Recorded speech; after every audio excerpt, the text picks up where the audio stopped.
আল্লাহ পাক বলে বান্দা যখন আমাকে ডাকে আমি বান্দার একদম নিকটে, তার ঘাড়ের চাইতেও নিকটে। ওয়া নাহানু আকরাবু ইলাইহি মিন হাবলিল ওয়ারিদ। আমি আমার বান্দার সারা যে রগের উপরে তার মাথা, এর থেকেও আমি আমার বান্দার বেশি নিকটে। সুবহানাল্লাহ পড়ে। আমি তোমার কাছে, আমার কাছে মাপ চাও, যত বড় গুনাহ হোক।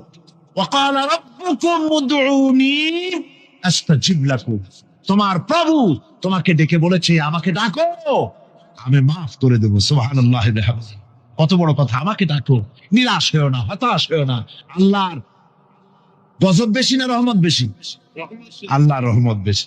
হাদিসে কুদসির ভিতরে এসেছে, আল্লাহ পাক বলেছেন কোন বান্দা যদি আমার দিকে এক বিগত অগ্রসর হয়, আমার রহমত তার দিকে এক হাত এগিয়ে যায়। কোন বান্দা যদি আমার দিকে হেঁটে আসে, আমার রহমত তার দিকে দৌড়ে যায়। বান্দা যখন আল্লাহর দরবারে দুহাত উঁচু করে চোখের পানি ফেলে দেয়, মুসলিম শরীফের হাদিসের ভিতরে এসেছে গভীর রাত্রে, রাতের তৃতীয় অংশে আল্লাহ রাব্বুল আলামিন প্রথম আকাশে আসেন আর ডেকে বলেন, পৃথিবীতে আছো নাকি কেউ গুনাহ করে জীবন বরবাদ করে দিয়েছো, আমার কাছে মাপ চাও।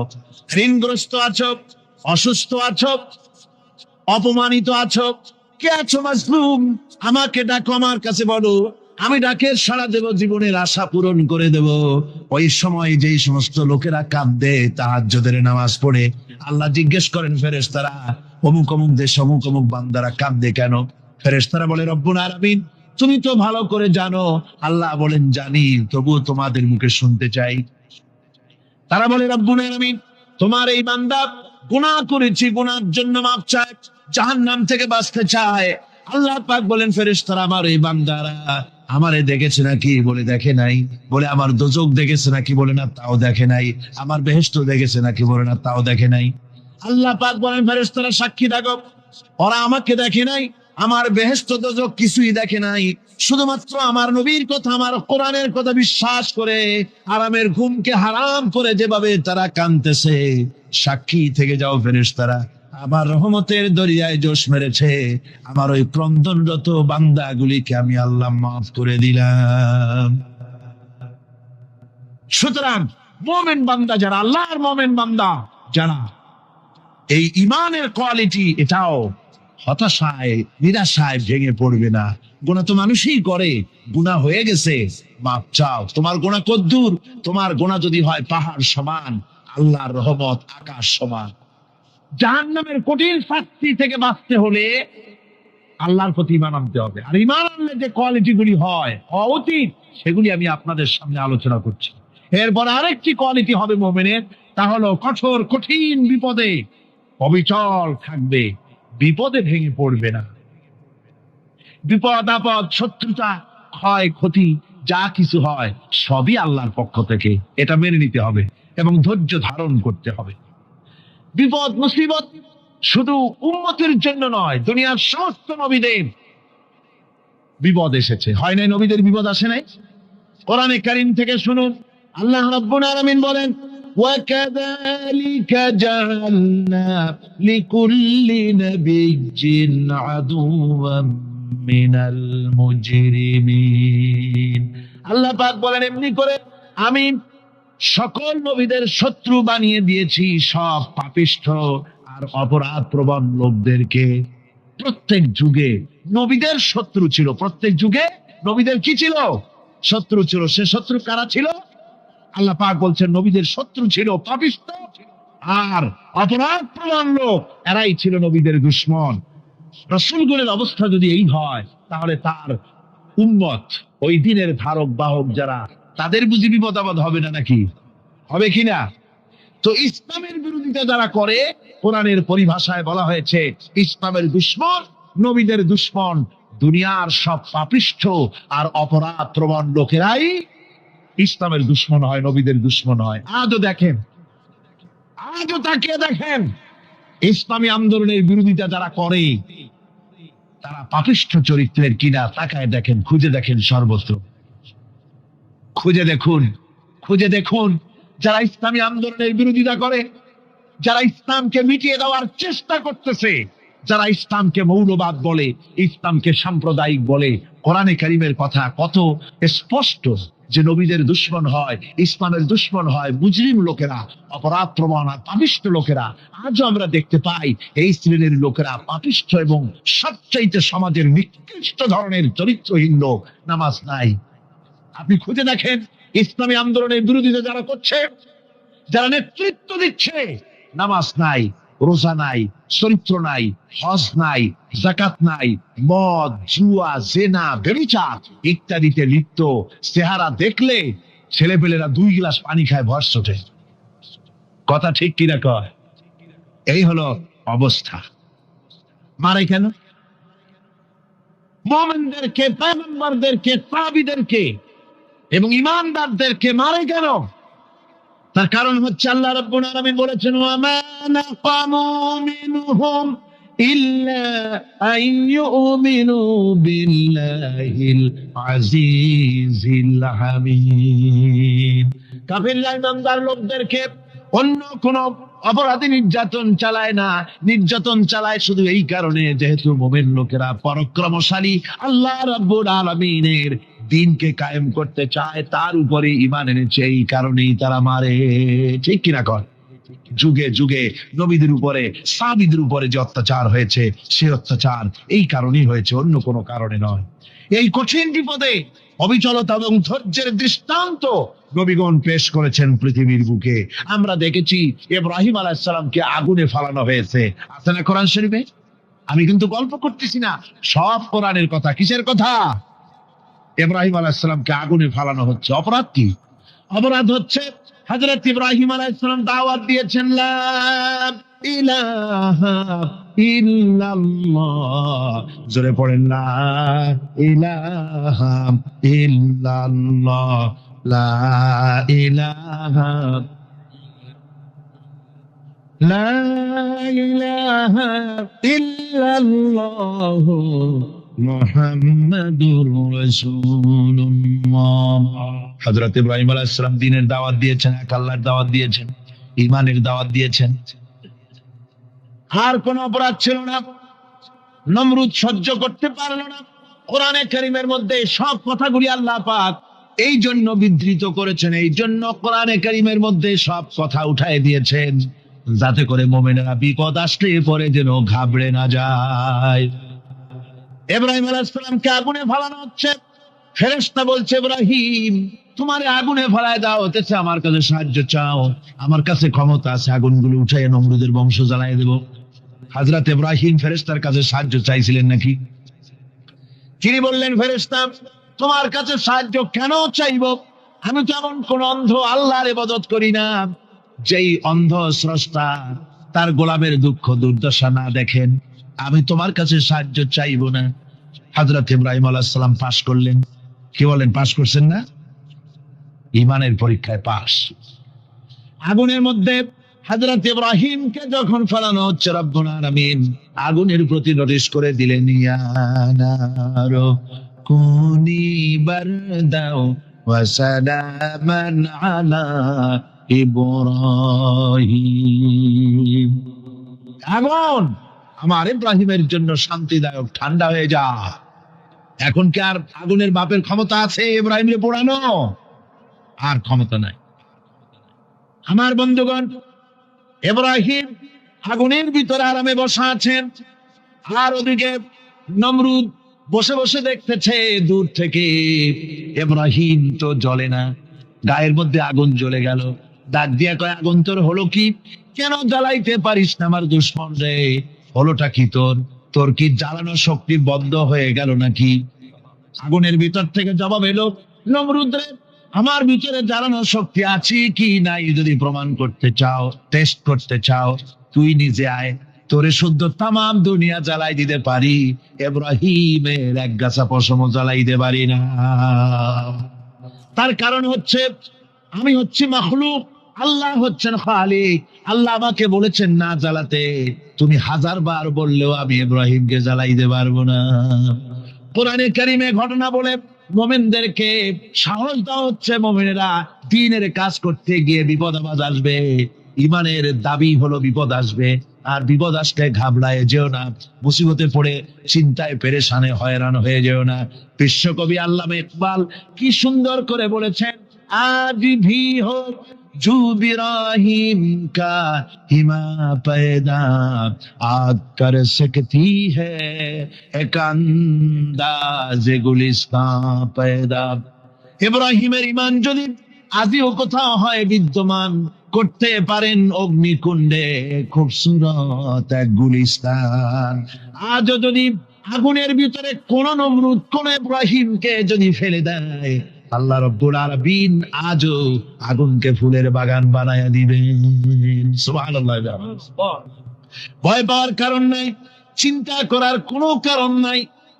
আমার বন্ধুগণ, হযরতে হুদ আলাইহিস সালামকে যখন সমাজের লোকেরা, রাষ্ট্রের লোকেরা ঘিরে ফেলে দিল, সমাজ শক্তি, রাষ্ট্র শক্তি যখন তাকে ঘিরে ফেলে দিল, ষড়যন্ত্রের পাহাড় তুলে দিল, তারে মেরে ফেলে দিবে, হযরত হুদ দেশ থেকে পালায় গেলেন না, ভয় পেলেন না। হযরতে হুদ আলাইহিস সালাম বললেন, কোরআনে কারীমে হযরত হুদের কথা কোট করা হলো, ফাকিদুনি জামিআন সুম্মা লা তুনজিরুন। সম্মিলিতভাবে ষড়যন্ত্র করো আমার বিরুদ্ধে, সবাই মিলে ষড়যন্ত্র করো, সুম্মা লা তুনজিরুন, আর আমাকে এতটুকু অবকাশ তোমরা দিও না। ইন্নী তাওয়াক্কালতু আলাল্লাহি রাব্বি ওয়া রাব্বিকুম, আমি ভরসা করেছি সেই আল্লাহর উপরে যার কুদরতি হাতের ভেতরে, যিনি আমাদের রব তোমাদেরও রব, আর যার কুদরতি হাতের ভিতরে তামাম পৃথিবীর জানগুলি যার হাতে, সে আল্লাহর উপরে ভরসা করেছি। ষড়যন্ত্র যদ্দূর আছে করতে থাকো, আমি ষড়যন্ত্র পরোয়া করি না। সুবহানাল্লাহ। এটাই হলো মুমিনের কোয়ালিটি। শুধু ঈমান, লা ইলাহা ইল্লাল্লাহ মুহাম্মাদুর রাসূলুল্লাহ, গরুর গোশত খাই, আর রবিউল মাস আসতে পরে ইয়া নবী সালাম আলাইকা, ইয়া রাসূল সালাম আলাইকা, তারপরে গরম গরম জিলাপি আর রসগোল্লা খাইলাম খুব বেশি করে, এর নাম মুমিন নয়। মুমিন হচ্ছে তার চলায় ফেরায় ওঠায় বসায় সাহসিকতার তার এক আন্দাজ তৈরি হবে সে। আমরা দেখতে পেয়েছি বিশ্বনবী জনাবে মুহাম্মাদুর রাসূলুল্লাহ সাল্লাল্লাহু আলাইহি ওয়াসাল্লাম হিজরতের রাত, কাফেররা চতুর্দিকে দাঁড়ানো, হযরত জিবরাইল এসে বলেন, ইয়া রাসূলুল্লাহ, হে কাফেররা চতুর্দিকে ঘিরে দাঁড়িয়েছে, গভীর রাত, এখন হাতে তাদের তরবারি, সকাল হলে পরেই তারা আপনাকে মেরে ফেলে দিবে, তাড়াতাড়ি উঠেন, মদিনার দিকে চলে যান। আল্লাহ নবী ঘুমের থেকে জেগে হযরত আলীকে ডেকে বলেন, আলী, আল্লাহ অর্ডার করেছে আমি মদিনায় চললাম, আমার বিছানার পরে আমার চাদর গায়ে দিয়ে শুয়ে থাকো। হযরত আলী বলেন, আল্লাহর হাবিব, আপনার চাদর গায়ে দিয়ে ঘুমিয়ে থাকবো, সকালবেলায় কাফির বেঈমানেরা আপনার বিছানার পরে আপনার চাদর গায়ে দেওয়া অবস্থায় আমি আলীকে তারা মুহাম্মদ মনে করবে, আর আমি আলীকে নবী মনে করে তারা তাদের তরবারি দিয়া কেটে কেটে টুকরা টুকরা করে আমারে বিদায় করে দেবে দুনিয়া থেকে। এতটুকু পরোয়া করি না, বরং আমার দিলের মধ্যে এটাই তৃপ্তি থাকবে যে আমি আলীর জীবনের বিনিময় আল্লাহর হাবিব দুনিয়ায় বেঁচে আছে। যে ব্যক্তি বিদ্রোহ করেছে এবং দুনিয়ার জীবনকে অগ্রাধিকার দিয়েছে, তার জায়গা হচ্ছে জাহান্নাম। জোরে বলেন নাউজুবিল্লাহ। যে ব্যক্তি আল্লাহর সঙ্গে বিদ্রোহ করেছে আর পরকালের জন্য পাথর জোগাড় করে নাই, দুনিয়াকে অগ্রাধিকার দিল, পরকালকে ভুলে গেল, তার জায়গা হলো জাহান্নাম। ওয়া আম্মা মান খাফা মাকামা রাব্বিহি ওয়া নাহান নাফসা আনিল হাওয়া ফাইন্নাল জান্নাতা হিয়াল মাওয়া। আর যে ব্যক্তি আপন প্রভুর সামনে উপস্থিত হকে ভয় করেছে এবং আপন প্রবৃত্তিকে লালসা মুক্ত করেছে, লালসার হাত থেকে রক্ষা করেছে, আল্লাহ রাব্বুল আলামিন কিয়ামতের দিন তার জন্য রেখে দিয়েছেন জান্নাত। তার জন্য কোন জায়গা? জান্নাত। আমাদেরকে পরকাল ভিত্তিক জীবন যাপন যদি করি, তাহলে কবরের জবাবগুলি খুব আসান হবে। আর যদি পরকাল ভিত্তিক জীবন যাপন না হয়, কবরটা মুসিবত হয়ে যাবে। হযরত ওসমান রাদিয়াল্লাহু তাআলা আনহু কবরের কাছে গিয়ে খুব কাঁদতেন। সাহাবায়ে কেরাম প্রশ্ন করেছেন, হুজুর, রাসূল করিম সাল্লাল্লাহু আলাইহি ওয়াসাল্লাম যখন জান্নাত ও জাহান্নামের ওয়াজ করেন, কখনো তো এত বেশি আপনি কাঁদেন না যত বেশি কাঁদেন কবরের কাছে এসে। কারণ কি? হযরত ওসমান রাদিয়াল্লাহু তাআলা আনহু বলতেন, আমার সাথীরা, আমি আমার হাবিবের কাছে, আল্লাহ রাব্বুল আলামিনের রাসূলের কাছে আমি শুনেছি এই কবরটাই হলো প্রথম স্টেশন, এই কবরটাই হলো প্রথম ইমিগ্রেশন কাউন্টার। এই জায়গায় যদি কেউ ধরা পড়ে যায়, কারো যদি চার্জশিট হয়ে যায়, সব জায়গায় ধরা পড়ে যাবে, হাসরে মিজানে সিরাতে কোনো জায়গায় নাজাত পাবে না। আর এই কবরটা যদি কেউ মুক্তি পেয়ে যায়, মিজান সিরাত হাসর সব জায়গা থেকে আল্লাহ তারে ভালোভাবে পার করে দিবেন। এটা হলো আসল জায়গা, মারাত্মক জায়গা, খুব মারাত্মক জায়গা। আমি এটাকে ইমিগ্রেশন কাউন্টার বলেছি আমার ভাষায়। ইমিগ্রেশন কাউন্টার যারা বিদেশ ভ্রমণ করেছেন তারা জানেন।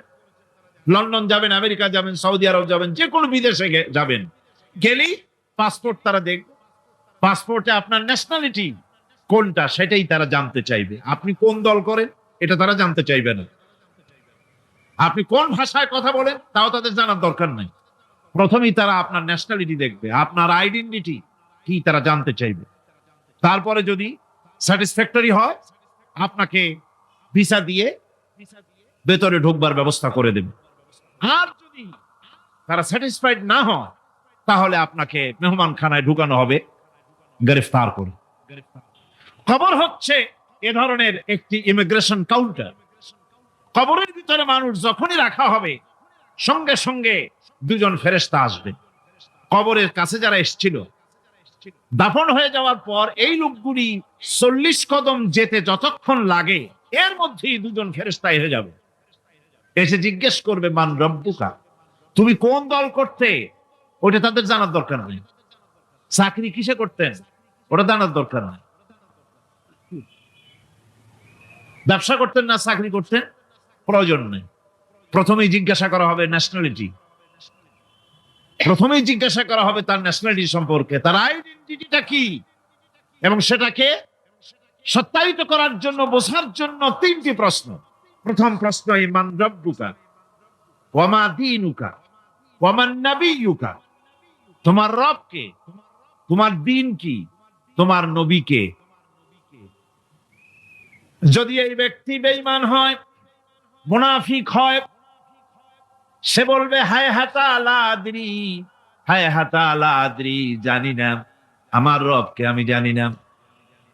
তোমার দিন কি, দিন কারে কয় বুঝি না।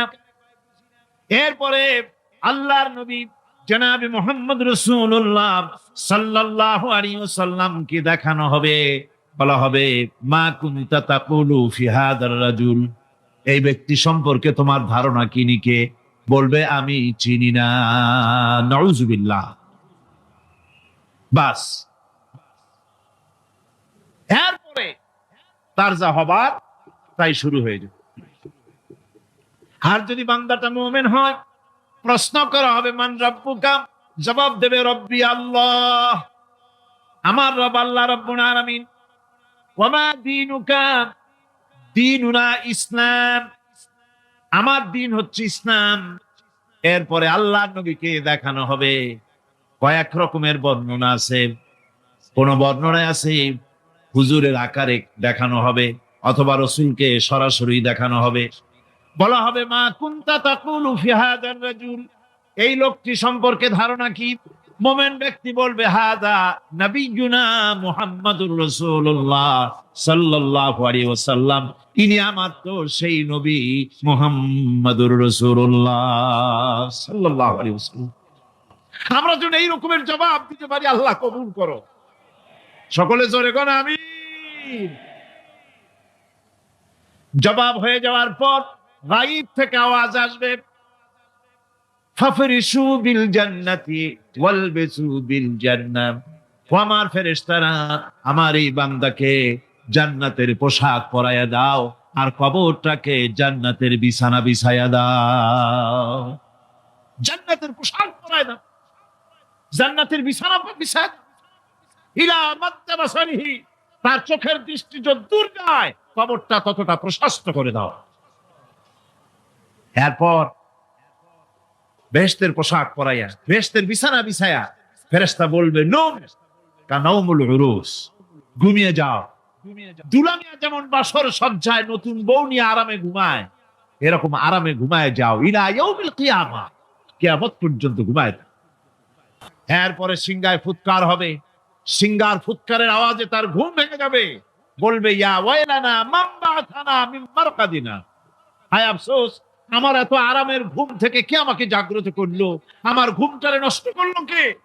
আওয়াজ আসবে হাযা মা ওয়াদার রহমান ওয়া সাদাকাল মুরসালুন, এটা হচ্ছে রহমানের সেই ওয়াদা, আর মুরসালিনরা নবীরা সত্য কথাই বলেছিলেন, সেই কিয়ামত অনুষ্ঠিত হচ্ছে।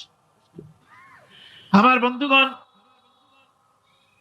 সেজন্য এই দুনিয়ার মোহে পড়ে থাকলে পরে দুনিয়ায় যারা অগ্রাধিকার দিবে দুনিয়াকে পরকালের তুলনায় জবাব দিতে পারবে না কবরের ভিতরে গিয়া, আর যারা পরকালকে অগ্রাধিকার দিবে দুনিয়ার চাইতে পরকালকে বেশি অগ্রাধিকার দেবে, আর আল্লাহর ভয় কলিজার ভিতরে রাখবে, কবরের জবাব সঠিকভাবে দিতে পারবে, কিয়ামতের দিন আল্লাহ রাব্বুল আলামিন তাদের জন্য জান্নাত দান করবেন। জোরে বলেন আমিন। দুনিয়াটা হচ্ছে দুনিয়া যেখানে আমরা আছি, আমি আগেই বলেছি দুনিয়া হচ্ছে আদনা শব্দ থেকে এর উৎপত্তি হয়েছে, তুচ্ছ নিকৃষ্ট, এটার দাম নাই, এটার মূল্য নাই। হযরত ইবনে কাইয়িম রাহিমাহুল্লাহ নওয়ারাল্লাহু মারকাদাহু ওয়া জাআলাল জান্নাতা মাথওয়াহু, হযরত ইবনে কাইয়িম তিনি বলছেন, সুন্দর করে বলছেন দুনিয়া সম্পর্কে, মা মাদা ফিদ দুনিয়া আহলামুন ওয়া মা বাকিয়া মিনহা আমানি ওয়াল ওয়াক্তু বাইনাহুমা দাইউন। মা মাদা ফিদ দুনিয়া আহলামুন, জীবনের যে অংশ ফেলে এসেছি সেটা আজ একটা স্বপ্ন, ওয়া মা বাকিয়া মিনহা আমানি, আর জীবনের যে অংশ সামনে বাকি আছে সেটা এখন একটা আকাঙ্ক্ষা, ওয়াল ওয়াক্তু বাইনাহুমা দাইউন, আর এর মাঝখান থেকে সময় সব চলে যাচ্ছে। কত বড় কথা চিন্তা করেছেন? জীবনের যে অংশ ফেলে এসেছি তা আজকে স্বপ্ন, তা আজ কি বলে স্বপ্ন, আর সামনে যা আছে সেটা আকাঙ্ক্ষা, আর মাঝখান থেকে সময় সব চলে যাচ্ছে। এরপরে তিনি বলছেন ওয়ামাইয়া সাহাবিদ দুনিয়া ইয়াকুন মিসলা কাবিদিন আলাল মাই খালাতুহু ফুরুজুল আসাবিঈ। দুনিয়াদারের অবস্থা হচ্ছে এই, কেউ যদি দুই হাতে পানি খামসায় ধরে, দুই হাতে কি ধরছে বলে, দুই হাতে পানি খামসায় ধরেছে, খুব মজবুত করে ধরেছে, দুই মুঠ পানি, বলেন থাকবে কতটুকু? কতটুকু থাকবে? এক ফোঁটাও থাকবে না, কারণ তার আঙ্গুলের ফাঁক তার সাথে খেয়ানত করবে, আঙ্গুলের ফাঁক দিয়া পানিগুলি সব বেরিয়ে চলে যাবে। সুতরাং দুনিয়া যারা চায় তারা ঠিক পানি খামসায় ধরলে পানি যেমন হাতের ভেতর থেকে খেয়ানত করে চলে যায়, যারা দুনিয়া চায় দুনিয়াও তাদেরকে ভাবে ফাঁকি দিয়ে চলে যায়। তবুও দুনিয়ার মায়া মানুষের এত বেশি, আল্লাহর নবী বলেন লাউ কানা লি ইবনি আদামা ওয়াদিন মিন যাহাবিন লাহাব্বা ইয়াকুনা লাহু সানিন, এই পৃথিবীতে যদি কাউকে একটা মাঠ ভরে যদি সোনা দেওয়া যায়, লোকটা বলবে রব্বুল আলামিন, আমি যদি আরেকটা মাঠ এরকম সোনা ভরা পেতাম, দ্বিতীয় আরেকটা মাঠ দেওয়া হলে আবার বলবে যদি তৃতীয় আরেকটা মাঠ সোনা ভরে যদি পেতাম।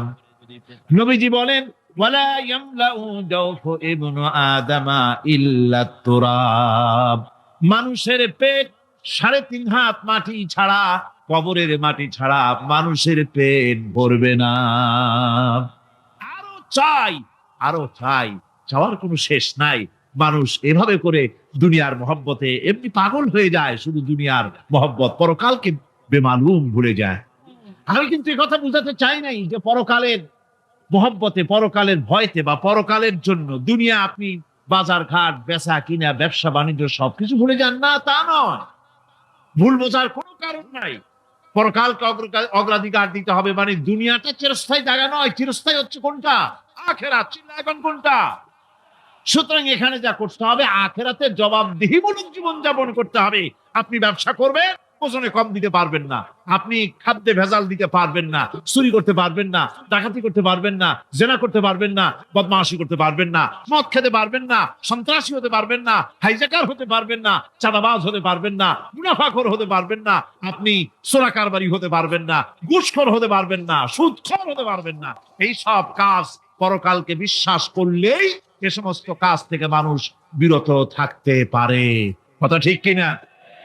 এটাই হচ্ছে কথা। সুতরাং এই পৃথিবী থাকবে না, এটা কি চিরকাল থাকবে না, এর একটা পরিসমাপ্তি ঘটবে। যেমন করে সারা বছর লেখাপড়া করার পর কলেজে, বিশ্ববিদ্যালয়, মাদ্রাসায়, হাই স্কুলে, সব জায়গায় সারা বছর লেখাপড়া করার পর যেমন পরীক্ষা দেওয়ার একটা দিন আসে, সারা বছর ব্যবসা করার পর হিসাব নিকাশ করার যেমন একটা সময় আসে, সারা মাস চাকরি করার পর বেতন পাওয়ার যেমন একটা দিন আসে, সারা জীবন চাকরি করার পর পেনশন পাওয়ার যেমন একটা সময় আসে, অনুরূপ ভাবে এই দুনিয়া যেদিন শেষ হয়ে যাবে, আল্লাহ নির্ধারিত সময় শেষ হয়ে যাওয়ার পর একটা সময় আসবে যখন আল্লাহ রব্বুল আলামিন সব শেষ করে দিবেন, লন্ড ভন্ড হয়ে যাবে, কিছুই থাকবে না।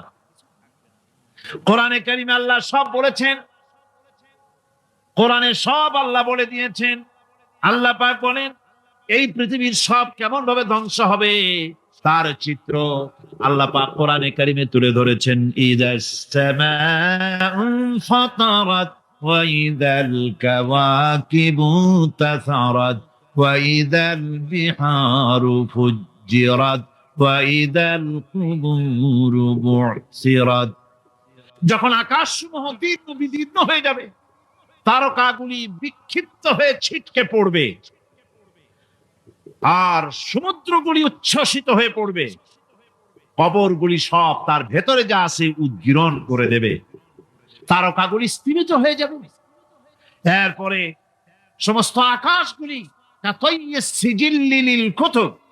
কিতাবের পৃষ্ঠার মতো একটার পরে একটা ঠাস ঠাস করে পড়তে থাকবে, চূর্ণ বিচূর্ণ হয়ে ভেঙে চুরে একাকার হয়ে যাবে।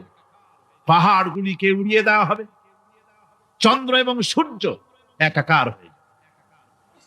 আল্লাহ রাব্বুল আলামিন বলেন ফাইদা বারিকাল বাসার ওয়া খাসাফাল কমার ওয়া জুমিআশ শামসু ওয়াল কমর। চক্ষু যখন বিস্ফারিত হয়ে যাবে, চাঁদ যখন তার আলো হারিয়ে ফেলবে, সূর্য যখন তার আলো হারিয়ে ফেলবে, চাঁদ আর সূর্য সব একাকার হয়ে যাবে, সেই সময়ের অবস্থাটা কি চিন্তা করো। মানুষ হয়রান হয়ে দৌড়াদৌড়ি করবে। ওয়াহুমিলাতিল আরদু ওয়াল জিবালু ফাদুক্কাতা দাক্কাতান ওয়াহিদা। জমিন এবং পাহাড়গুলির মধ্যে আল্লাহ রাব্বুল আলামিন সংঘর্ষ বাঁধিয়ে দিবেন, পাহাড়গুলি ভেঙে চুরে টুকরা টুকরা হয়ে যাবে, পাহাড়গুলি উঁচু করে জমিনের উপরে আছাড় মেরে আল্লাহ রাব্বুল আলামিন ভেঙে চুরে চুরমার করে দিবেন। ওয়াতাকুনুল জিবালু কালইনিল মানফুশ। পাহাড়গুলো পেঁজা ধোনা তুলার মতো করে উড়িয়ে দেওয়া হবে, পাহাড় উড়ে যাবে। সুবহানাল্লাহ। পাহাড় পাথরের তৈরি করা পাহাড়, এই পাহাড়গুলি তুলার মতো হয়ে উড়বে কিভাবে? আমি এই দৃশ্য নিজের চোখে কিছুটা হলেও দেখছি। আজ থেকে 10 দিন আগে আমি ইতালি সফর করে এসেছি। ইতালির রাজধানী রোম। রোম প্রাচীন সভ্যতার লালন ভূমি। কোরআনে কারিমে সূরা রোম রয়েছে, এই রোম সেই রোম। এখানের বাদশার কাছে রাসূল করিম সাল্লাল্লাহু আলাইহি সাল্লাম হেরাক্লিয়াসের কাছে চিঠি পাঠিয়েছিলেন, সেই রোম। 12 থেকে 15 হাজারের মতো বাংলাদেশি মুসলমান সেখানে আছে। জুমার দিন, যেদিন আমি গেলাম তার পরের দিনই জুমা ছিল। জুমার নামাজ পড়লাম ভ্যাটিকানের কাছেই বিশাল মসজিদ, ইউরোপের ভিতরে সবচাইতে বড় মসজিদ এটা। রোম ইসলামের দুশমনদের রাজধানী। সেইখানে যখন আযান হচ্ছে আশহাদু আন্না মুহাম্মাদার রাসূলুল্লাহ, আমার অনুভূতির কথা আপনাদেরকে বোঝাতে পারবো না, কি অনুভূতির সৃষ্টি হয়েছে আমার ভেতরে। ভ্যাটিকানের পোপ এক পাশে, কিছু দূরেই ভ্যাটিকান, ওটা হচ্ছে গোটা পৃথিবীর সমস্ত খ্রিস্টানদের কাবা, ভ্যাটিকান। সেখানে নামাজ পড়লাম। চিন্তার ভেতরে আসলো আল্লাহ রাব্বুল আলামিন তার হাবিবের নাম, তার তাওহীদ, তার রিসালাতকে কিভাবে বিশ্বময় ছড়িয়ে দিলেন। আবু জাহেল চাইছিল মুহাম্মদ সাল্লাল্লাহু আলাইহি ওয়াসাল্লামকে স্তব্ধ করে দেবে মক্কার জীবনেই। কত বদনাম, সাহের, কাহেন, কাযযাব, শায়ের, নাউযুবিল্লাহি মিন যালিক, কত গালাগালি করলো। আর আল্লাহ শোনালেন, হাবিব চিন্তার কোনো কারণ নাই, ওয়ারাফা'না লাকা যিকরাক, আমি আপনার প্রশংসা বিশ্বময় ছড়িয়ে দেব। সুবহানাল্লাহ ওয়া বিহামদিহি। রোম প্রোগ্রাম শেষ করে আমাকে তারা নিয়ে গেল, যেটা আমি বলছি সবর কাহিনী শোনাবার সময়টা না, যেহেতু এর সঙ্গে প্রাসঙ্গিক সেজন্য বলছি। পাহাড় কেমনে তুলার মতো হয়ে উঠবে তার নজির দেখেছি।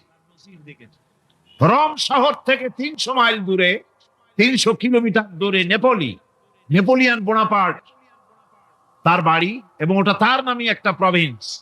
ভূমধ্য সাগরের পারে ভিসুভিয়াস, পৃথিবীর সবচাইতে বড় আগ্নেয়গিরি, সেটা দেখাতে নিয়ে যাওয়া হলো আমাকে। যে পাহাড়টা পৃথিবীর মাটি থেকে তার চূড়া হচ্ছে 3 মাইল উঁচু, এর 2 মাইল গাড়িতে করে ঘুরে ঘুরে যাওয়া যায়, এরপর আর গাড়িতে যাওয়া যায় না, বাকিটুকুন যেতে হবে হেঁটে হেঁটে। পাহাড়ের উপরে অক্সিজেন কম, বেশ কষ্ট হচ্ছিল উঠতে। জীবনে প্রথম পাহাড়ে চড়েছি, জাবালে নূর, রাসূল করিম সাল্লাল্লাহু আলাইহি সাল্লামের উপরে যেখানে ওহী হয়েছিল সর্বপ্রথম। পাহাড় চড়ার একটা অভিজ্ঞতা ওখান থেকে আমার কিছুটা হয়েছিল। খুব কষ্ট হলো বাকি 1 মাইল উঠতে। যখন ভিসুভিয়াসের একদম শীর্ষে চলে গেছি, সেখানে গিয়ে আমার সাথে 15-20 জন লোক ছিল। আমি নিজে আল্লাহু আকবার বলে আমার গলা থেকে আওয়াজ বেরিয়ে গেল। আমি দেখতে পেলাম ভিসুভিয়াসের শীর্ষে বিশাল গর্ত। আমার মনে হয় গর্তটা এই মাঠের 1/4 হবে, এই মাঠের 1/4 হবে গর্তটা। সেই গর্তটার গভীরতা হচ্ছে 1.5 কিলোমিটার। এইখান থেকে পাথরগুলি উত্থিত হয়েছে, আগ্নেয়গিরি পাথর আগুনে গলে লাভা হয়ে এগুলি পাহাড় বেয়ে উপচে পড়েছে, চতুর্দিকে 12 মাইল ছড়িয়ে গিয়েছে। আমার মনে পড়লো ওয়াকুদুহান নাস ওয়াল হিজারা, জাহান্নামের আগুনের ইন্ধন হবে মানুষ আর পাথর। আমি সেখানে সেজদায় পড়ে গিয়া কান্নাম আর বললাম, আল্লাহ জাহান্নামের আগুন হারাম করে দিও আমাদের জন্য। পাথর কিভাবে গললো, গলে পাথরগুলি গলে পড়ে চতুর্দিকে পড়েছে, আর ছিটকেছে, চতুর্দিকে ছিটকে পড়েছে। সেই পাথরগুলি ছিটকে ছিটকে যেগুলি পুড়ে পড়েছে, সেগুলিকে দূরে সাদা রঙের বলে মনে হয়, কোনোটা সাদা কোনোটা কালো, মনে হয় যেন তুলার মতো হয়ে পড়ে আছে চতুর্দিকে।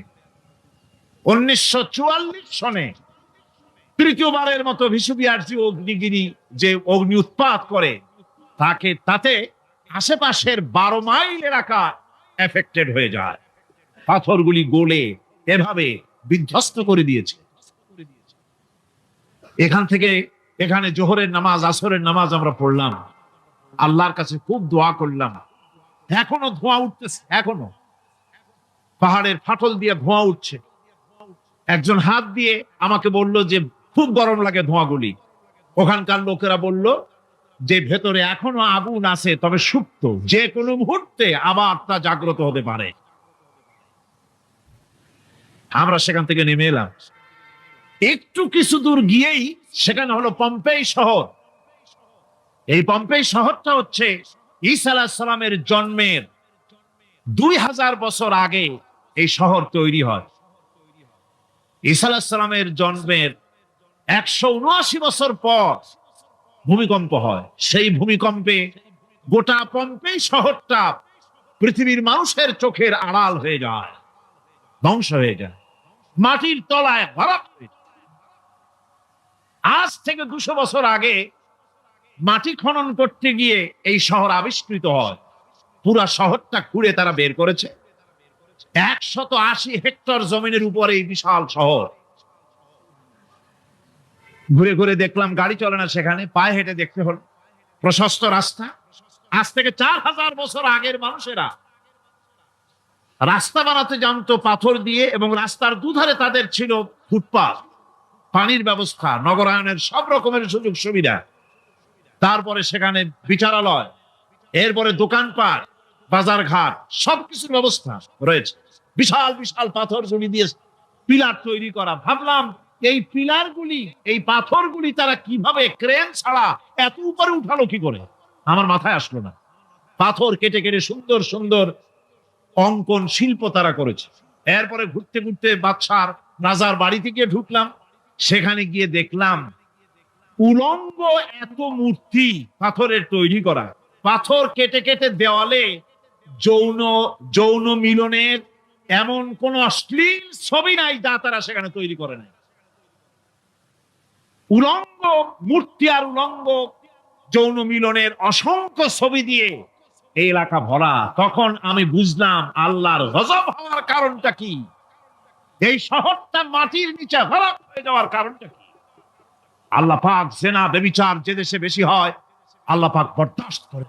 দুশ্চরিত্র যে দেশের মানুষ দুশ্চরিত্র হয়ে যায়, জেনা ব্যভিচার বেশি হতে থাকে, আল্লাহ হরক করে দেন, গজব দেন। এই গজব এক এক সময় এক এক রকমের হয়ে আসে। কখনো মাটির নিচে দাবায় দেয়, কখনো মহামারী, কোন দেশে কলেরা, কোন দেশে জলোচ্ছ্বাস, কোথাও ভূমিকম্প, আর সর্বশেষ এই জেনা ব্যভিচারের জন্য আল্লাহ পাকের চূড়ান্ত, এই যৌনতার অশ্লীলতার জন্য চূড়ান্ত গজব বর্তমান বিশ্বের জন্য এইডস। আল্লাহ পাক এই গজব দিয়েছে।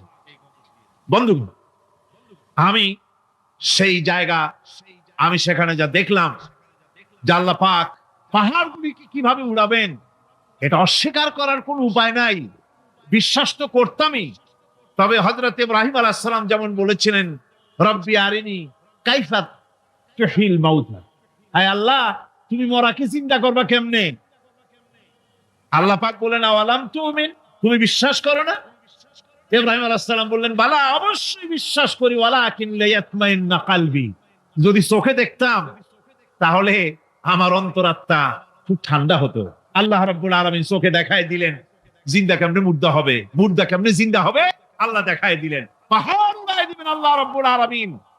একথা কলিজার মধ্যে এটার উপর ঈমান বিশ্বাস, কিন্তু আল্লাহ চোখে দেখাইছেন, ঈমান আরো মজবুত হয়েছে, যা ছিল আরো মজবুত হয়েছে। সুবহানাল্লাহ। আল্লাহর ভয়তে কলিজা কেঁপেছে। আমি পাহাড়ের উপরে কেঁদেছি, যার যার হয়ে কেঁদেছি। বন্ধুগণ, আল্লাহ সুবহানাহু ওয়া তাআলা এই জন্য বলেছেন, কুল সিরু ফিল আরদ, আমার জমিন ঘোরো, ভালো করে দেখো, কাইফা কানা আকিবাতুল মুকাজ্জিবিন, মহা সত্যকে যারা অস্বীকার করেছে তাদের পরিণতি আমি কি করে দিয়েছি, এগুলি চোখে ভালো করে তাকায় দেখো।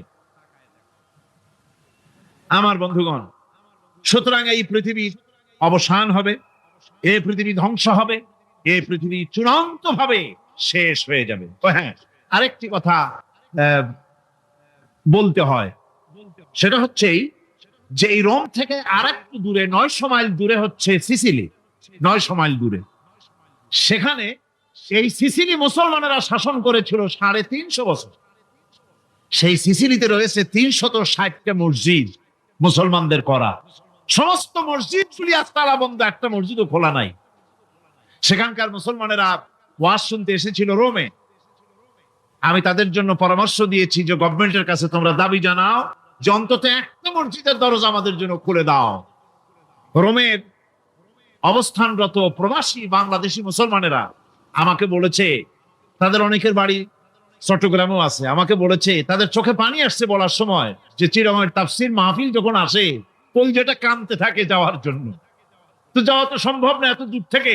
আমাদের সালাম বলে দিবেন যত লোক আসবে, আর আমাদের জন্য দোয়া করতে বলবেন যেন এই রোমের ভিতরে আমরা ইসলামের আদর্শের ভিত্তিতে আমরা যেন চলতে পারি। আপনারা দোয়া করুন তাদের জন্য। ভাইরা আমার, এই পৃথিবী একদিন পরিসমাপ্তি ঘটবে এবং আল্লাহর দরবারে আমাদেরকে উঠতে হবে এবং সেখানে আমাদের বিচার হবে। সেখানে আমাদের কি হবে? বিচার হবে। আল্লাহ পাক বিচারটাকে নির্ভুল করার জন্য, সঠিক করার জন্য প্রত্যেকের গলায় আমলনামা ঝুলায় রাখছে। আল্লাহ পাক বলছেন, ওয়া কুল্লা ইনসানিন আলজামনাহু তাইরাহু ফি উনুকিহি ওয়া নুখরিজু লাহু ইয়াওমাল কিয়ামাতি কিতাবান ইয়ালকাহু মানশুরা। আল্লাহ পাক বলেন, প্রত্যেকের ভালো মন্দ কর্মফল, কর্মলিপি আমি তার গলায় ঝুলায় রেখেছি। কিয়ামতের দিন সে নিজের কাছে স্পষ্ট সব দেখতে পারবে, কোনো জিনিস বাদ পড়বে না। তার গলায় তার আমলনামা ঝুলানো আছে, সব রেকর্ড হতেছে। আমরা যা করছি সবগুলি রেকর্ড হয়ে যাচ্ছে। বর্তমান বিজ্ঞানীরা আবিষ্কার করেছে যে মানুষের শরীরের ভিতরে ডিএনএ আছে, রক্তের ভিতরে ডিএনএ, এটা একটা কোডর। মানুষের রক্তের ভিতরে ডিএনএ আছে। যেমন তার ব্রেনের ভিতরে কতগুলি কোষ আছে, এক একটা কোষ এক এক ধরনের কাজ করে, অনুরূপ ভাবে তার শরীরের ভিতরে রক্তের ভিতরে ডিএনএ আছে। এই ডিএনএটা কি?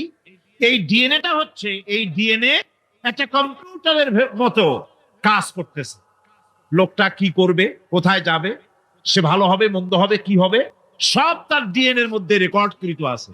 এটা বোঝার জন্য একটা সুন্দর দৃষ্টান্ত দেওয়া যায়। যেমন এই কাগজটাকে আপনারা মনে করুন একটা গাড়ির একটা ব্লুপ্রিন্ট, একটা গাড়ির ব্লুপ্রিন্ট। এখানে লেখা আছে গাড়ি কিভাবে তৈরি হবে। এই কাগজটা নিয়ে ঘরের মধ্যে রেখে দিলেন। এখন এই কাগজটা থেকেই অটোমেটিক গাড়ির উইন্ডো তৈরি হলো, শিল তৈরি হলো, গাড়ির বডি তৈরি হলো, চেসিস তৈরি হলো, টায়ার তৈরি হলো, ইঞ্জিন তৈরি হলো, ব্যাটারি তৈরি হলো, পেট্রোল নিল, আর কোন রকমের ড্রাইভার ছাড়াই গাড়ি চলতে আরম্ভ করলো। এই কথাটা যদি মনের মাথার মধ্যে আনতে পারেন যে এটা কিভাবে হইতে পারে, এতে লেখা অনুযায়ী যেভাবে হওয়া যদি সম্ভব হয়, অনুরূপ ভাবে মানুষের রক্তের ভিতরে ডিএনএ এরা আবিষ্কার করেছে। এর ভিতরে মানুষের ভালো মন্দ, কোথায় যাবে কি করবে, সবকিছুর মধ্যে রয়েছে। কোরআনে কারীমে আল্লাহ রাব্বুল আলামিন, আমি গত বছরও বলছিলাম যে বিজ্ঞানের আবিষ্কার যত বাড়বে কোরআন বোঝা মানুষের জন্য তত সহজ হবে। কোন সুবহানাল্লাহ। কোরআন বোঝা মানুষের জন্য তত সহজ হবে। সুতরাং মানুষের গলার সাথে আল্লাহ পাক বলছেন যে একটা আমলনামা আমি ঝুলাই দিয়েছি তার গলার সাথে। সে যা করতেছে ওখানে সব লিপিবদ্ধ হচ্ছে, কম্পিউটারাইজড, কম্পিউটারের মতো এগুলি সব গ্রহণ করতেছে। এগুলি কিয়ামতের দিন তার সামনে হাজির করা হবে। কিয়ামতে যখন আমলনামা তার সামনে দিয়ে বলা হবে, ইকরা কিতাবাকা কাফা বিনাফসিকাল ইয়াওমা আলাইকা হাসিবা। তাকে বলা হবে নিজের কর্মলিপি নিজেই পড়ো, আজ তুমি তোমার নিজের হিসাব নিতে যথেষ্ট। বন্ধুগণ, এই মাহফিলে যত লোক আমরা বসে আছি, আমরা আমাদের হিসাব নিতে যথেষ্ট না আরেকজন লাগবে? কোন আমরা যথেষ্ট কি না? কথা বোঝেন নাই। আমি বলতে চেয়েছি এটা, আমরা যদি এখন চোখ বুঝে চিন্তা করি যে পিছনের জীবনে কি করেছি, মনে পড়বে নাকি পড়বে না? বলেন সবাই, পড়বে কি পড়বে না? ছোটবেলায় কবে পায়ের নিচে কাঁটা ফুটেছিল, কবে কোথায় আছাড় খেয়েছিলেন, কবে কার বেল তাল আম কাঁচা আম চুরি করে খেতে গিয়ে কিল খেয়েছিলেন, তাড়া খেয়েছিলেন, তাকে এখন মনে নাই? আছে। তাহলে কি ওই তাল বেল চুরি করতে গিয়ে যে কিলটা খাইছিলেন সেটাও মনে আছে, ভালো মন্দ সব মনে আছে। তাহলে কোন হোটেলের রুমে কি করছিলেন, কোন স্কুলে কোন কলেজে কি করছিলেন, তারপরে জীবনে ছোট বড় ঘটনাগুলি চোখ বুঝতে মনে পড়বে না? এবার হিসাব করেন, মনে যদি পড়ে এবার হিসাব করেন আপনি জান্নাতি না জাহান্নামী। আপনি আপনার নিজের হিসাব নেওয়ার জন্য যথেষ্ট। তাকে হিসাব করতে বলা হবে, তোমার হিসাব, তোমার নিজের হিসাব নেওয়ার জন্য তুমি যথেষ্ট, তোমার হিসাব তুমি নিজেই করো, এটা পড়ো। আর সেই কিয়ামতের দিন কোনো সাহায্যকারী মিলবে না। لن تنفعكم أرحامكم ولا أولادكم يوم القيامة لن تنفعكم। কিয়ামতের দিন কোনো ফায়দা হবে না, অবশ্যই কোনো ফায়দা হবে না, কোনো উপকারে আসবে না। কিয়ামতের দিন তোমার সন্তান, তোমার স্ত্রী, তোমার মাল, তোমার সম্পদ কোন উপকারে আসবে না কিয়ামতের ময়দানে। সেদিন সব তোমার সাথে বিচ্ছেদ করবে, সব পালায় যাবে।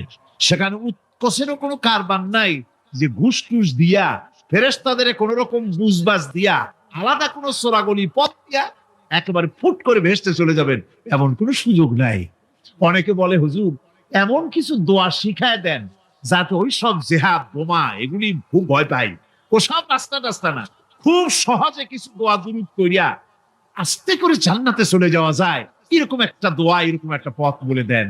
আমি বলি ভাই, এরকমের কোন চোরাগলি আমার রসুল আবিষ্কার করতে পারেন নাই।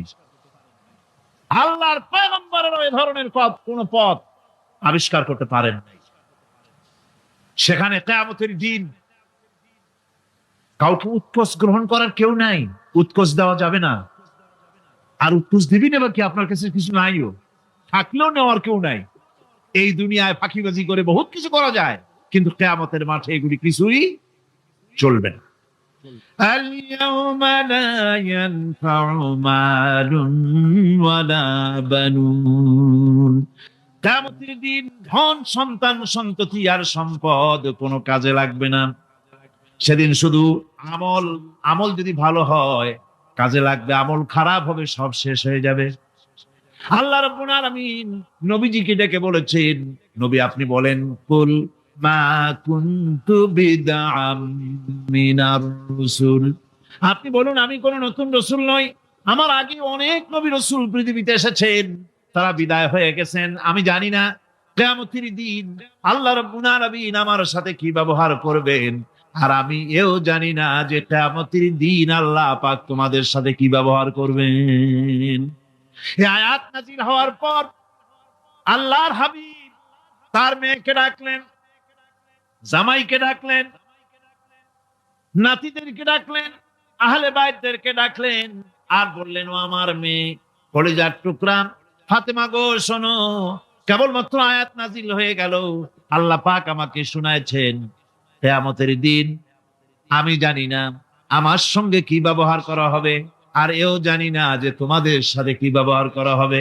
ও আমার কলিজার টুকরা মেয়ে ফাতেমা, কিয়ামতের দিন মুহাম্মদ সাল্লাল্লাহু আলাইহি সাল্লামের মেয়ে, এই হিসাবে তোমার নাজাতের ফয়সালা হবে না।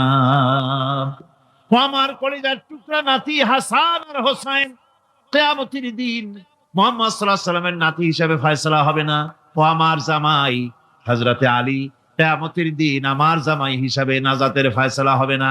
আমল যদি ভালো হয় ফয়সালা ভালো হবে, জান্নাতে চলে যাবে। আমল যদি খারাপ হয় কার নাতি কার জামাই দেখা হবে না। সুবহানাল্লাহ।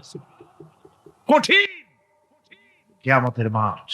এই পরকালের বিশ্বাস যদি কলিজার মধ্যে ঢোকে, মানুষ ভালো হয়ে যাবে। সুবহানাল্লাহ। আপনাদের দৃষ্টিতে পারবে। কথার জবাব যে দিলেন না, পুলিশে কি মানুষের চরিত্র ভালো বানাইতে পারবে? পুলিশের চরিত্র ভালো বানাবে কিনা সেটাই তো কথা। মানুষের চরিত্র যাতে ভালো থাকে, মানুষের জন্য খারাপ কাম না করে সেজন্য পুলিশ, পুলিশ যাতে খারাপ কাম না করে সেজন্য আরো একটা ডিপার্টমেন্ট আছে না, তারা যাতে খারাপ কাজ না করে সেজন্য আর একটা আছে। এন্টি করাপশনের আবার এন্টি করাপশন আছে, তার উপর আবার এন্টি করাপশন আছে। এন্টিটার অভাব নাই।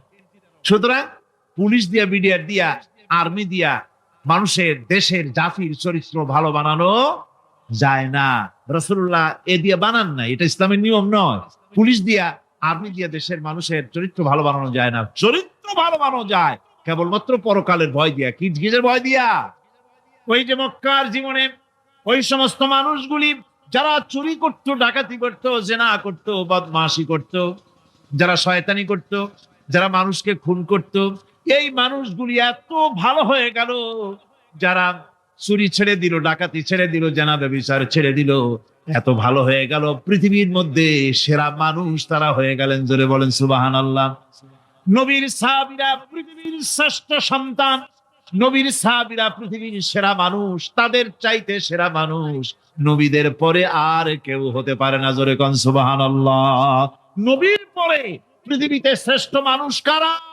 সাহাবায়ে কেরাম রিদওয়ানুল্লাহি তাআলা আলাইহিম আজমাইন। ওনারা তো কুফরের মধ্যে ছিলেন, শিরকের মধ্যে ছিলেন, চুরি ডাকাতি জেনা ব্যভিচার এমন কোন পাপ নাই যা করা হয়নি। তারপরে যখন আল্লাহর নবীর কাছ থেকে তাওহীদ, রিসালাত ও আখিরাতের দাওয়াত পেলেন, কি সোনার মানুষ এক একজন হয়ে গেলেন। সুবহানাল্লাহ। যারা ছিলেন নারীর সতীত্বের জম, তারা হয়ে গেলেন নারীর সতীত্বের পাহারাদার। যারা মানুষের মাল চুরি করত, ডাকাতি করত, তারা রাতভর মানুষের মালের পাহারা দিল, মানুষের রক্তের পাহারা দিল। সুবহানাল্লাহ বিহামদি। রক্ত সম্পদের পাহারা দিল।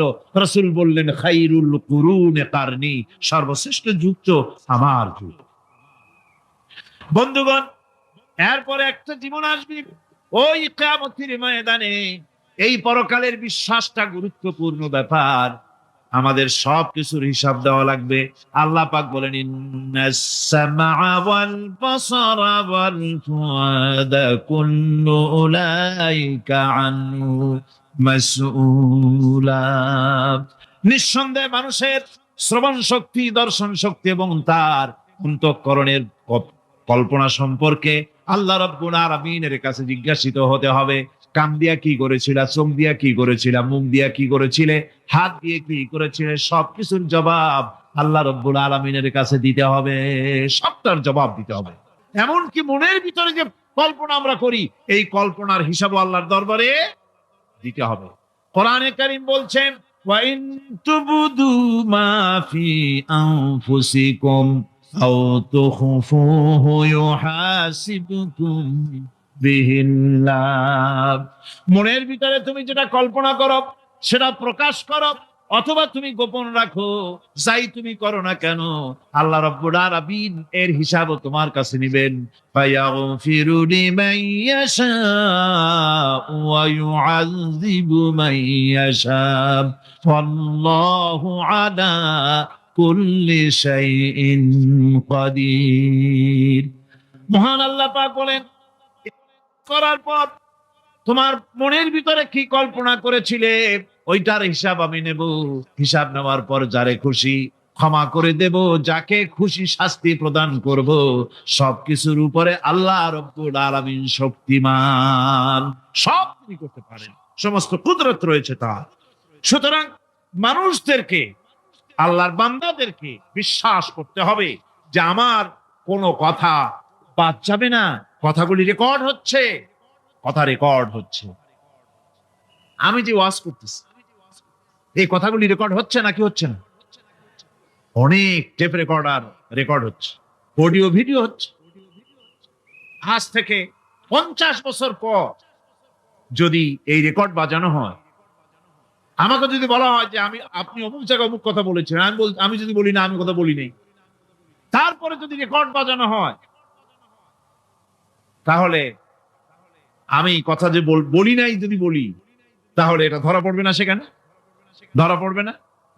তাহলে এই মানুষের কথা প্লাস্টিকের ফিতায় রেকর্ড করে 50 বছর, 100 বছর, 200 বছর, 500 বছর যদি প্লাস্টিকের ফিতায় এটাকে চলচ্চিত্র করে অথবা টেপ রেকর্ডারে করে যদি ধরে রাখা যায়, এই বুদ্ধিটা কে দিলেন কন্ত দেখি? সবাই কন্যা বুদ্ধিটা দিলেন কে? যে আল্লাহ রাব্বুল আলামিন মানুষের মাথায় বুদ্ধি দিলেন, যার দ্বারা সে মানুষের কথাবার্তা অ্যাক্টিভিটি সব ধরে রাখতে পারে। সে আল্লাহ রাব্বুল আলামিন বুঝি আপনার আমার কথা এবং আপনার আমার অ্যাক্টিভিটিস কে তিনি বুঝি ধরে রাখতে পারবেন না কিয়ামত পর্যন্ত? পারবেন কিনা? সেজন্য রব্বুল আলামিন বলেন, মা ইয়ালফিযু মিন কাওলিন ইল্লা লাদাইহি রাকীবুন আতীদ। সমস্ত কথা রেকর্ড হচ্ছে। সুবহানাল্লাহ কোন জোরে! সমস্ত কথা রেকর্ড হচ্ছে, একটা কথাও বাদ যাবে না। মুখ আছে বলেই কথা বলবেন তা না, হিসাব করে কথা বলতে হবে। গীবত গাওয়া যাবে না, মিথ্যা কথা বলা যাবে না, মিথ্যা ওয়াদা করা যাবে না। মিথ্যা ওয়াদার তো মৌসুম এসে গেছে। কি কোন বোঝেন কথা? হ্যাঁ, মিথ্যা ওয়াদার মৌসুম এসে গেছে। এখন মৌসুমে বাহার, মিথ্যা বলার। কত সুন্দর সুন্দর ওয়াদা, সোনা দিয়া রাস্তা বানায় দেবো। অভুক্ত মানুষদের বলা হয় না খেয়ে মরবেন না, কিন্তু কি খেয়ে মরবে তাও কয়। আমরা যদি যাইতে পারি তাহলে মটকির মতো রসগোল্লা বানাই, গরুর গাড়ির চাকার মতো জিলাপি বানাই, খাইতে গিয়ে হা করে চিত হয়ে থাকে। কত রঙিন রঙিন কথা। মিথ্যা ওয়াদার সময় এসেছে। ভাইরা আমার, পরকাল যদি বিশ্বাস করে সেই ব্যক্তি কিছুতেই মুখ আছে বলেই যা খুশি বলবে না, পরনিন্দা করবে না, পরচর্চা করবে না, হাত আছে বলেই যা তা লিখবে না। ঘটনা হইল একটা, লিখলো আর একটা। কলম একটা আছে বলেই যা খুশি তা লেখা যায় না, মুখ আছে বলেই যা খুশি তা বলা যায় না, চোখ আছে বলেই যা খুশি তা দেখা যায় না। গরু খাওয়া জায়েজ করা হয়েছে বলে গরুর লেজ থেকে মাথা পর্যন্ত পাইকারি দরে সব খাওয়া যায় না। গরু খাওয়া হারাম না হালাল? হালাল। পাইকারি দরে লেজ থেকে মাথা পর্যন্ত সব খাওয়া হালাল না। ওর মধ্যে আল্লাহ কিছু হারাম রেখে দিছে, সেগুলোকে বাইসে খাইতে হবে। আল্লাহ দেখতে চান পাইকারি দরে জমের খাওয়া খাও, না আমার হারাম গুলি বাদ দিয়া খাও, নিষেধ করা গুলি বাদ দিয়া খাও। মুখ আছে বলেই যা খুশি তা বলা যাবে না, কান আছে বলেই যা খুশি তা শোনা যাবে না, চোখ আছে বলেই যা খুশি তা দেখা যাবে না, হাত পা আছে বলেই যা খুশি তা করা যাবে না। সবটার পেছনে আল্লাহ রাব্বুল আলামিনকে ভয় করা লাগবে। মহান আল্লাহ রাব্বুল আলামিন বলে, বান্দারে তোমার সমস্ত কার্যাবলী, এমনকি তোমার চাহনিটা পর্যন্ত কার দিকে কি নিয়তে তাকাইছো কেউ জানে না, আমি আল্লাহ রাব্বুল আলামিন জানি। وَيَعْلَمُ خَائِنَةَ الْأَعْيُنِ وَمَا تُخْفِي الصُّدُورُ। তোমার অন্তঃকরণ কি জিনিস গোপন করে, আর তোমার চক্ষু কি লুকোচুরি খেলে, আমি টের পাই। সুবহানাল্লাহ বিহামদি।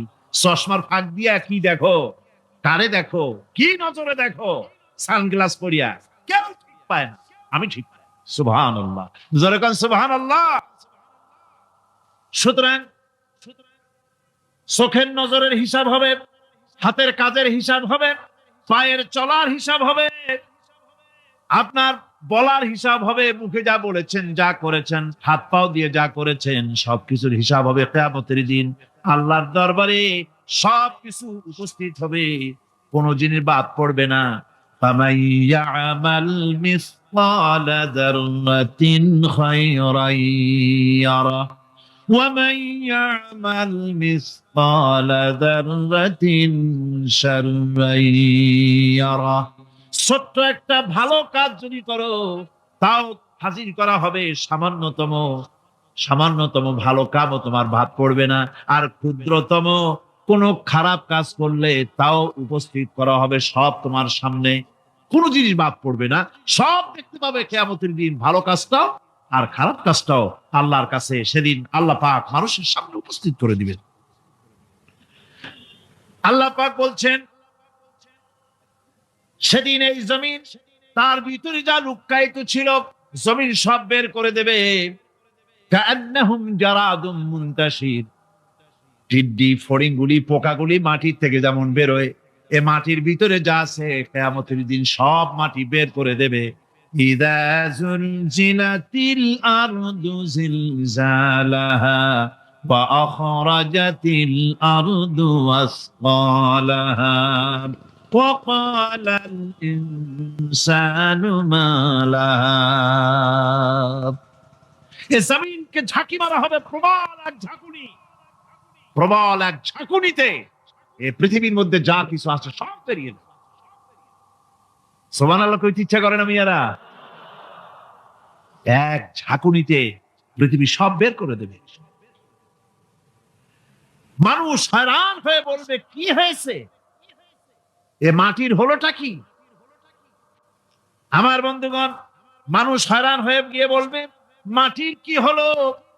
আল্লাহ রাব্বুল আলামিন বলেন ইয়াউমাইযিন তুহাদ্দিসু আখবারাহা বিআন্না রাব্বাকা আওহা লাহা।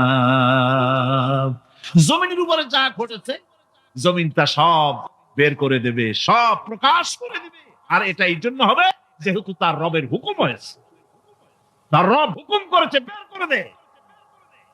জমিনের ভিতরে আছে যা সব বেরিয়ে যাবে, আকাশ ভেঙে পড়বে, পাহাড় উড়ে যাবে, জমিনের ভিতরে যা আছে সব উপরে চলে আসবে, পৃথিবীতে সব শেষ, কিচ্ছু নাই, আকাশ নাই, পাহাড় নাই, সমুদ্র নাই, সব একাকার, চন্দ্র নাই, সূর্য নাই, তারকা নাই, গ্যালাক্সি নাই, মহাশূন্য নাই, সব শেষ। আল্লাহ রাব্বুল আলামিন সমস্ত ফেরেশতাদেরকে শেষ করে দিবেন, সকলের মওত হয়ে যাবে, কেউ আর থাকবে না, এমনকি হযরতে আজরাইল মালাকুল মউত তিনিও থাকবেন না, সব আল্লাহ রাব্বুল আলামিন মৃত্যু করে দিবেন। এরপরে আল্লাহ রাব্বুল আলামিন একা তিনি বলবেন ইয়া দুনিয়া, ইয়া দুনিয়া আইনা আনহারুকি, এ পৃথিবী তোর সেই সমুদ্রগুলি কোথায়, নদীগুলি কোথায়? ইয়া দুনিয়া আইনা আশজারুকি, হে দুনিয়া তোমার গাছগুলি কোথায়? এত বন বনানি, এত গাছ ছিল। ইয়া দুনিয়া আইনা জিবালুকি, হে পৃথিবী তোর জমিনে যত পাহাড় ছিল পাহাড়গুলি কই? যত স্বৈরাচার ছিল জমিনের উপরে, যারা স্বৈরাচারী মনোবৃত্তি নিয়ে মানুষ ধ্বংস করেছে, দেশ ধ্বংস করেছে, মায়ের বুক খালি করেছে, ওই স্বৈরাচার গুলি কই? কোনো জবাব নাই। আল্লাহ পাকের পরে বলবেন লিমানিল মুলকুল ইয়াউম, কার রাজত্ব? আজকে রাজত্বটা কার? আল্লাহ তিনবার আওয়াজ দিবে, আজকে রাজত্ব কার? আল্লাহ পাক যখন তিনবার করে ডাক দিবেন, কোনো জবাব নাই, কোনো জবাব নাই। কে জবাব দেবে? আল্লাহ রাব্বুল আলামিনের সামনে কার ক্ষমতা আছে কথা বলার? কেউ তো নাই, সব শেষ। আল্লাহ পাক বলবেন লিল্লাহিল ওয়াহিদুল কাহ্হার, একমাত্র পরাক্রমশালী আল্লাহ রাব্বুল আলামিনের রাজত্ব আছে। সেই হাসরের মাঠে আমাদের সকলকে উপস্থিত হয়ে যেতে হবে, কেউ আমরা এখান থেকে বাঁচতে পারবো না, সবাই। অপরাধীরা সেখানে অসহায় হয়ে যাবে, অপরাধীরা অসহায় হয়ে যাবে।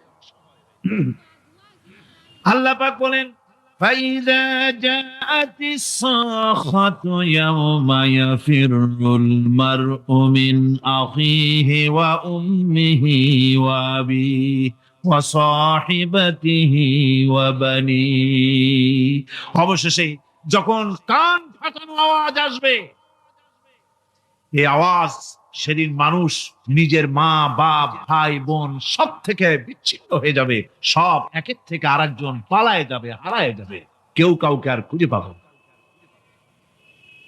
সেদিন ওই কিয়ামতের মাঠে বিভীষিকাময় দৃশ্য, মানুষ হয়রান হয়ে যাবে, মাথার এক হাত অথবা অর্ধ মাইল অথবা এক বিগত এতটুকুন উপরে ওই প্রকাণ্ড সূর্যটার তাপ আসবে, গুনাহগারের মাথার চান্দি ফেটে গিয়া মগজগুলি গলে গলে নাক কান দিয়ে বেয়ে পড়তে লাগবে, জিহ্বাটা কুকুরের মতো ঝুলে নাভিস্থল পর্যন্ত পড়ে যাবে, মাটিটা সূর্যের উত্তাপে তামার মতো গরম হয়ে যাবে, সারা হাসর জুড়ে আওয়াজ হবে পানি পানি পানি, মানুষেরা হয়রান হয়ে যাবে।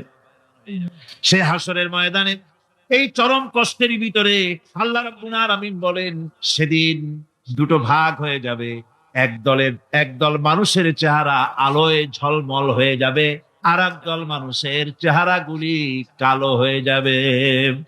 উজুহুন ইয়াওমাইযিন মুসফিরাতুন দাহিকাতুন মুস্তাবশিরা ওয়া উজুহুন ইয়াওমাইযিন আলাইহা গাবারা।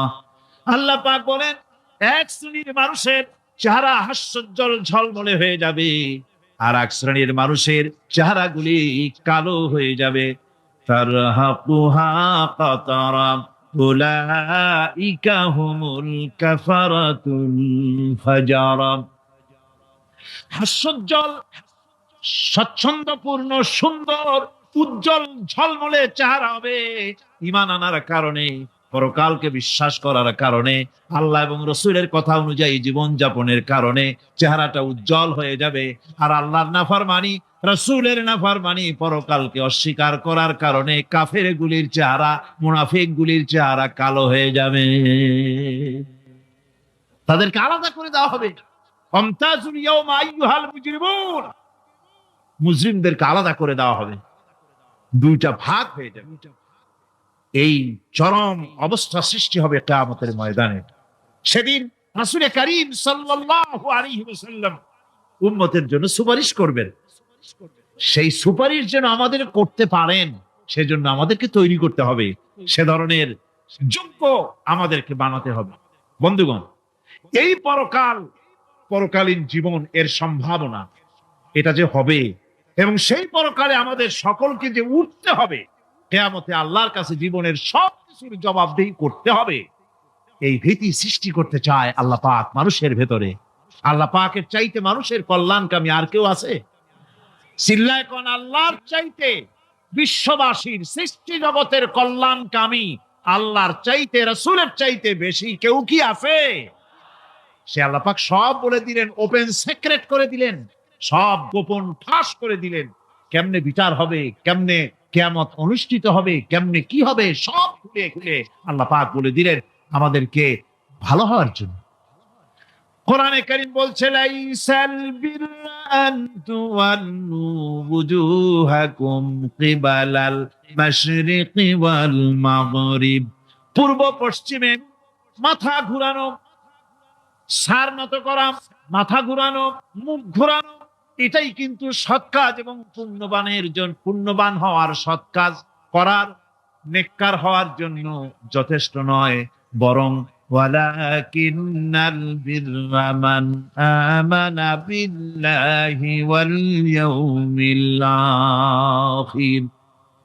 যাইয়ে তুমি বিরোধিতা করে একজন বিচারপতিও আল্লাহর বিরুদ্ধে গেলিয়া, আর যে বিচার, যিনি বাদী বিবাদী উভয়, বিচারক বাদী বিবাদী, এই তিনজনই কোরআনের বিরুদ্ধে গেল, আয়াতের মধ্যে গেল।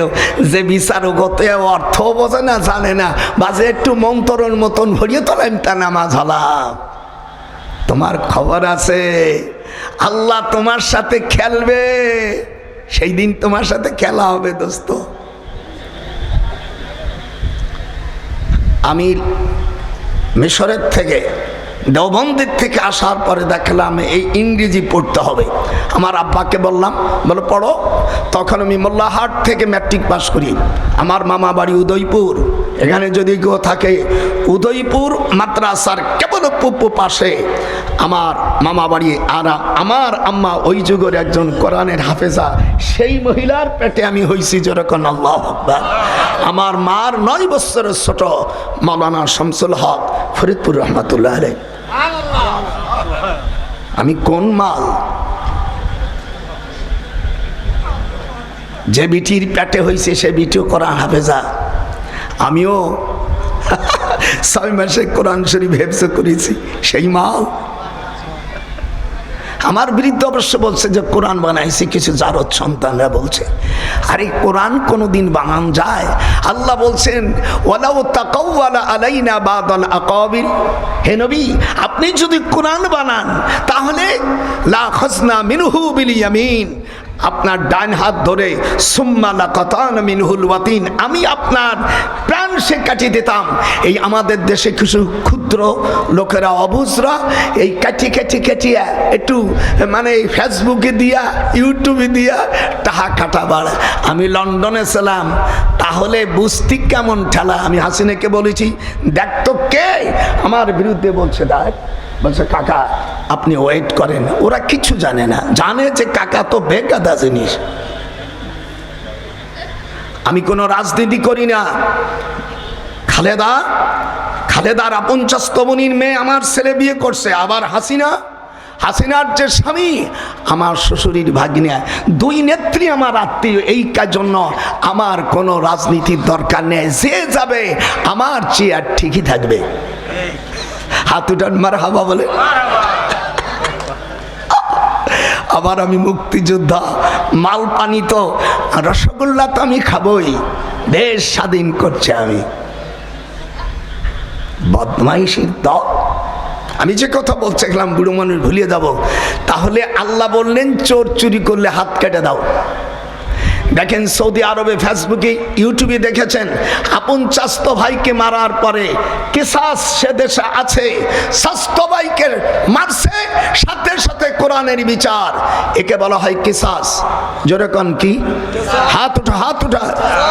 বলে আমার অবশ্য এগুলো খালি মাদ্রাসা পড়ো আর ওই লিল্লাই বোর্ডিং এর চামড়া খাও।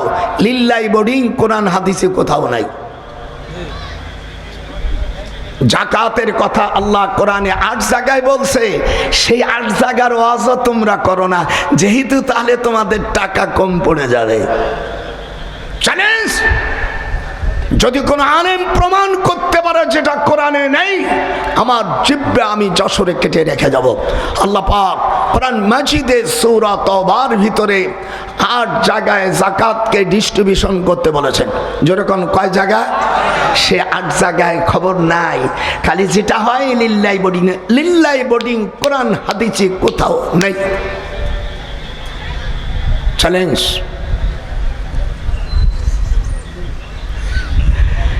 লেখাপড়া নাই তাই কি চ্যালেঞ্জ করবা? আল্লাযীনা ইউবাল্লিগুনা রিসালাতিল্লাহি ওয়া ইয়াখশাউনাহু ওয়া লা ইয়াখশাউনা আহাদান ইল্লাল্লাহ ওয়া কাফা বিল্লাহি হাসিবা। আল্লাহর কথা কলেজা ঠান্ডা হয়ে গেছে না? অনেকে মনে করছে আল্লাহ বৃষ্টি হবে। আল্লাহর আল্লাহ জলসা তোমার, ঈদে মিলাদুন নবী তোমার নবীর সবচেয়ে উপহার। ঈদ হলো 5 প্রকার। আমার দেশের মূর্খ মৌলবীরে কইছে 2 প্রকার। যেরকম ঈদ কয় প্রকার? হাত ওঠা। গোপালগঞ্জের সাথে হাত ওঠা। আমরা সংসদে বিল পাস করি এটা বলি নেই। আল্লাহ রসুল হাদিস আছে আমার কাছে, তাবরানী শরীফ, এগুলো তো পড়েন না। উসুদুল কাবা পড়েন না, মুসান্নাফে ইবনে আবি শাইবা পড়েন না, কিতাব পড়েন না। এই দেশের আমাদের দেশে মৌলবীরে কোহেনকে সহেন বই পড়ে, বুখারী, মুসলিম, তিরমিজি, নাসাই, আবু দাউদ, ইবনে মাজাহ। এই 6 খান কিতাবে হাদিস আছে 28,999 খানা হাদিস আছে। এমন কোন হাদিস নাই ডক্টর পড়েন। এরপরও আরো 60 খান হাদিস আমি পড়েছি। আমার আব্বা আমার জন্য সেই পাকিস্তান পিরিয়ডে আমার পিছনে প্রায় 40 লক্ষ টাকা খরচ করেছে। আলেমের মতন আলেম হ, ওই ভিক্ষুক ফকির